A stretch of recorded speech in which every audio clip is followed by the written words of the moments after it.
I want to know more about the mindset because you talked about the difference between you and your sister. Mm-hmm.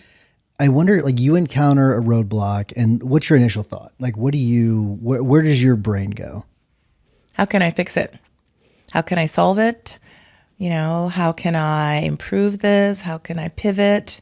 How can I turn this into something positive? That's how I operate. I definitely have moments where I'm like, oh my God, this just happened. I need a minute. And that minute, a day or two, and then it's like, what can I do to get out of this and shift and move forward?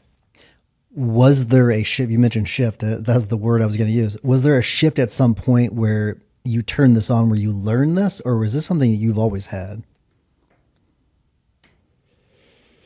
I think it's a combination. My parents, they always said that I was very independent. Like I hated needing them for anything. And this really, of course, they've been wonderful parents, but I didn't want to need them in the sense of asking for things, even money. Like I started working when I was like 12, and I just really wanted to be independent.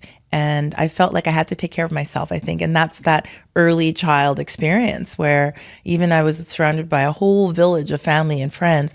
The people that were your main people were not there 100%. And so even if they took care of me, and my mom and dad would say, we sent you all the best clothes and you had all the best toys. And I did. But those things when you're a child don't really make up for not having that person, your nurturer there. So I think it's a combination. And I've done a lot of work personally, like Maximum Lawyer, lots of coaching, lots of therapy, lots of reading. Those are things that I think have helped me kind of process all of that and to kind of turn it into something that I think of as a superpower. What's been the most impactful, coaching you've had, book that you've had, a book that you've read? Like something that has had an impact on you, like on your mindset. And here's the thing. I want to make sure that people are clear. This isn't like for me to push Max Law. So I don't want you to mention Max Law, even if that were the truth. I want you to I want something else, something that's really informed you, that's really affected your decision making for the positive. Oh my goodness. There's so many books. I'm just like trying to think of one. I can't even think of one, Tyson, because there's so many books that I've read that have helped me, through difficult times. I think there's one book, I forget what its title is, but it's something about how difficult times help you grow. That's the subtitle, but I can't remember and it's something that I've read through challenges over and over. I still have it, but it's kind of the book that's about being a seeker. And there's another book called, I think, The Seeker. And it's that sense that you're always looking for the lessons that are occurring around you, and that it's not just happening to you, it's happening for you. And, that book in particular has really helped me to kind of understand life. And when things happen, it's like, how do I turn this into a lesson as opposed to just an experience? And then I don't really mine it fully. I think it's important to mine those challenges or those valleys so that you can come out and hold on to that and make it be for a purpose, not just something that came and went. So that makes me think, The Seeker, it makes me think of, there are a lot of people, and this is not a criticism at all, I promise, of you or anybody else. Okay.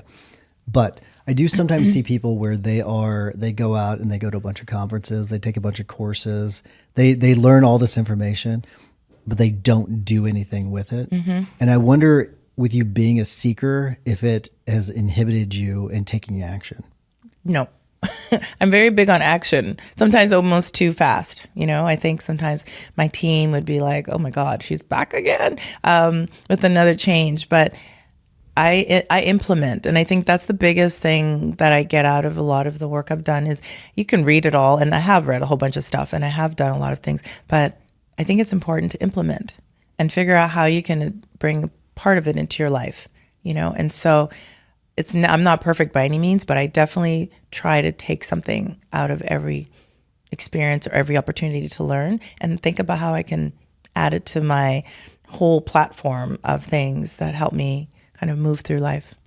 So I picked out a quote for you that I wanted to read to you and just get your thoughts on it. The impediment to action advances action. What stands in the way becomes the way. And that's by Marcus Aurelius. So I wonder, to me, that's like the perfect quote for you. But I wonder what your thoughts are. What stands in the way becomes the way. Interesting. Marcus Aurelius. Yeah, I think there's a lot in that. I think every day I wake up and I'm just focused on taking care of my mental, spiritual, emotional health, physical health, and then taking care of my children, and then thinking about what my purpose is. So that's really important to me, is why am I here?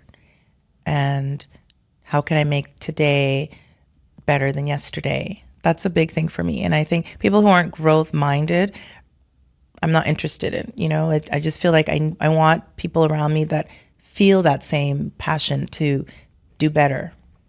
We can't always do better every day, but to at least be striving and to understand what that looks like, what that feels like to be a tiny bit better than you were the day before.